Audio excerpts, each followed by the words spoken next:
Hi hello friends, welcome to my channel போஜன களஞ்சியம். வணக்கம், நான் ஸ்ரீவித்யா உங்களுடன்.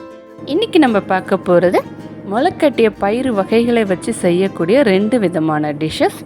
ஒன்று, சப்பாத்தி பூரிக்கெலாம் ஒரு நல்ல டேஸ்டியான ஒரு சைட் டிஷ்ஷாக இருக்கிற மாதிரி முளைக்கட்டிய பச்சை பயிறு கிரேவியும், இன்னொன்று சாதத்தோடு பிசைஞ்சு சாப்பிட்றதுக்கு நல்லா டேஸ்ட்டாக இருக்கிற மாதிரி முளைக்கட்டிய தட்டைப்பயிறு பரங்கிக்காய் அரைச்சி விட்ட குழம்பு.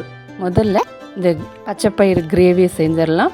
இந்த ப்ரிப்ரேஷனில் வேரியஸ் ஸ்டேஜஸில் ஸ்நாக்ஸாகவும் நம்ம செஞ்சுக்கலாம். அது எப்படின்னு செய்யும்போது பார்க்கலாம். வாங்க இந்த டேஸ்டியான முளைக்கட்டிய பச்சைப்பயிறு கிரேவி செய்ய ஆரம்பிக்கலாம். கடாய் அடுப்பில் வச்சுருக்கேன். நல்லா சூடாயிடுச்சு.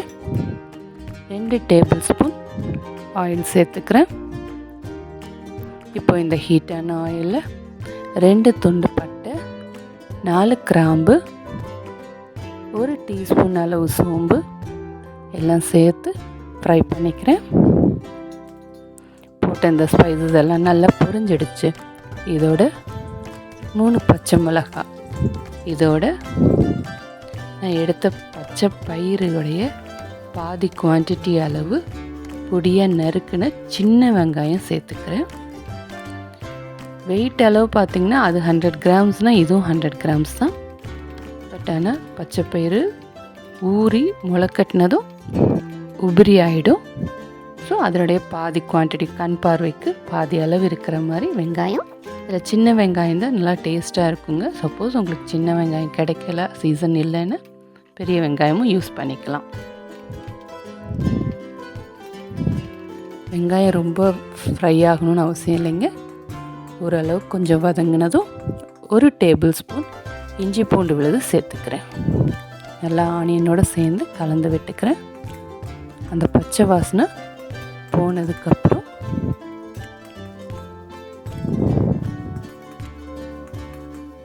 நல்லா பழுத்த தக்காளி, நம்ம ஆனியன் என்ன குவான்டிட்டி சேர்த்தோமோ அந்த அளவு குவான்டிட்டிக்கு தக்காளி நல்லா சின்னதாக நறுக்கி அதோடு சேர்த்துக்கிறேன்.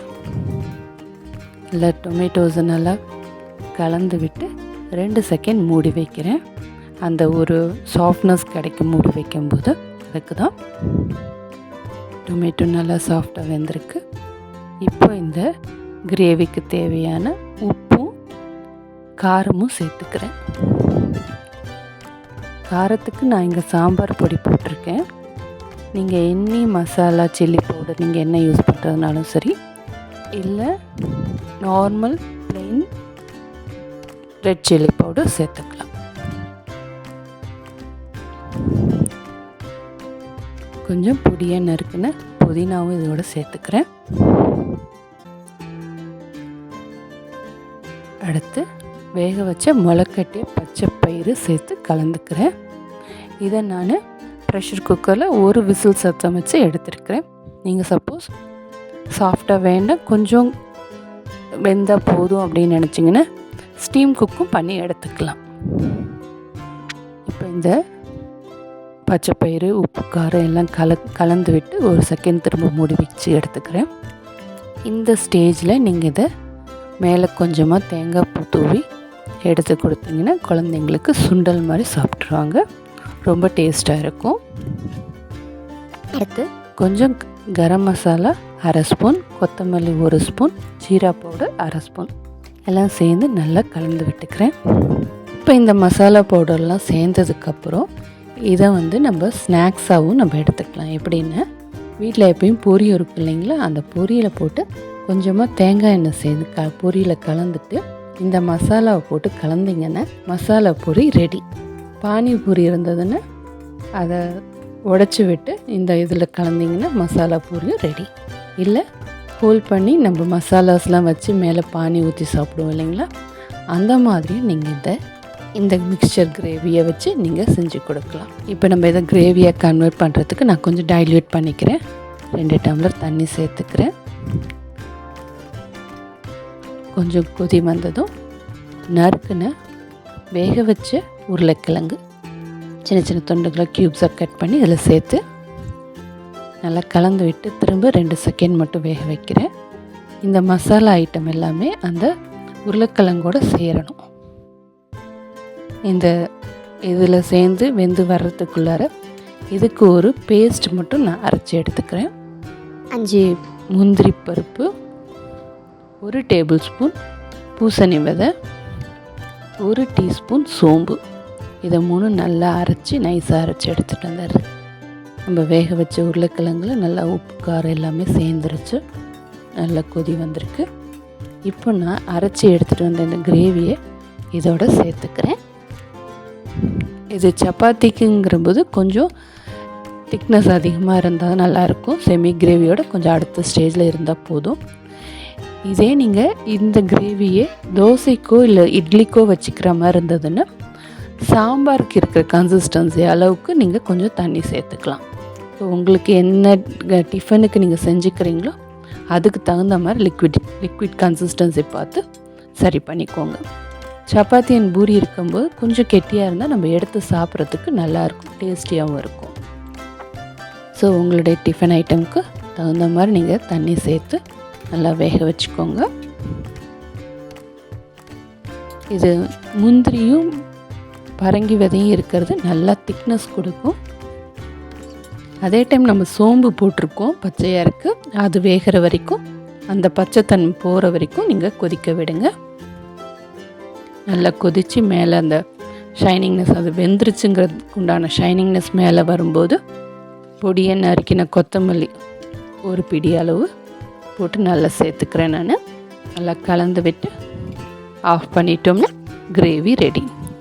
நான் இங்கே முள்ளங்கி சப்பாத்தி செஞ்சுருக்கேன். ஸோ அதுக்கு உண்டான கிரேவியாக தான் நான் அதை செஞ்சுருக்கேன். ஸோ டேஸ்டி முளைக்கட்டிய பச்சை பயிறு கிரேவி ரெடி.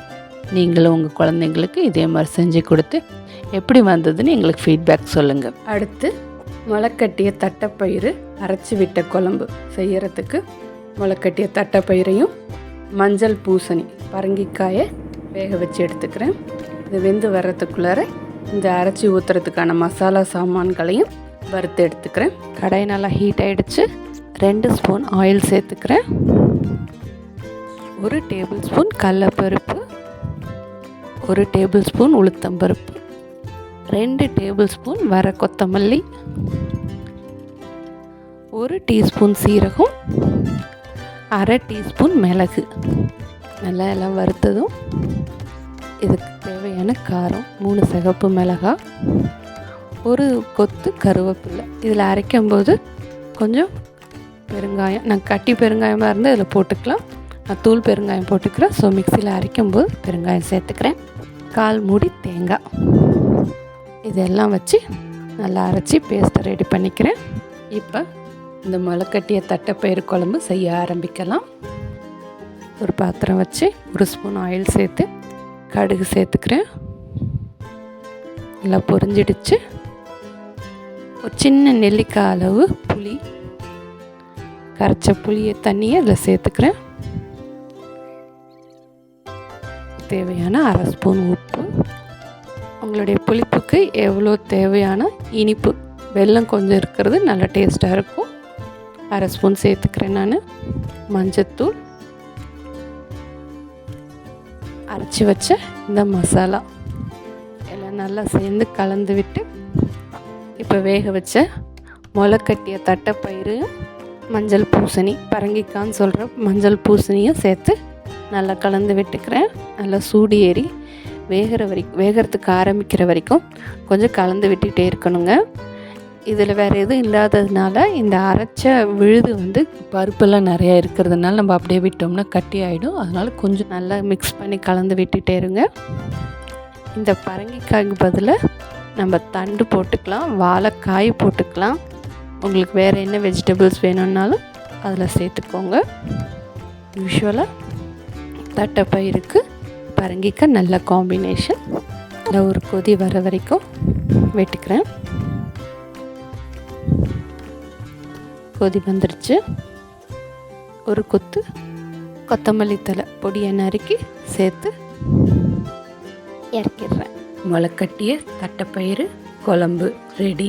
ஸோ நீங்களும் இதே மாதிரி முளைக்கட்டிய பச்சைப்பயிறு கிரேவியும் தட்டைப்பயிறு குழம்பும் இதே மாதிரி செஞ்சு உங்கள் குழந்தைங்களுக்கு கொடுத்து அவங்களுடைய ஃபீட்பேக்கை எங்களுக்கு ஷேர் பண்ணுங்கள். நன்றி, வணக்கம்.